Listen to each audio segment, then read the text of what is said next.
Yes. I sold my house.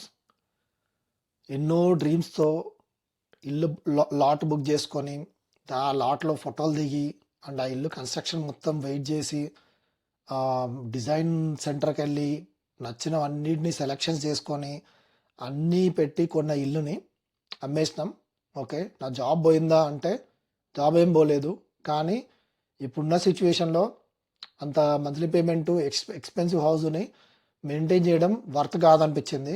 అందుకని చెప్పేసి 2018లో మేము కొన్న ఇల్లుని 2024లో అమ్మేసి, ఇప్పుడు డౌన్‌గ్రేడ్ చేసుకొని సింగిల్ ఫ్లోర్ హౌసు, చిన్న ఇంటికి మంత్లీ పేమెంట్ తగ్గించుకొని అక్కడికొచ్చినాము. So, I'm still living in a house. But ఇంతకుముందు ఉంటున్నంత పెద్ద ఇల్లు కాదు. చిన్న ఇల్లు, 4 బెడ్, 2 బాత్ ఉండే హౌసు. సో, మీరు కూడా ఇట్లాంటి సిచ్యువేషన్‌లో ఉంటే మీ సేవింగ్స్ అవన్నీ ఆలోచించుకోండి. ఎందుకంటే నేను 2018లో ఇల్లు కొన్నప్పటి నుండి 2024 వరకి ఆ ఇంటికి కట్టిన పేమెంట్స్‌తో నాకసలు ఏమాత్రం సేవింగ్స్ ఇయర్ ఎండ్‌కి చూస్తే ఏం మిగిలినట్టు నాకేం అనిపించలేదు.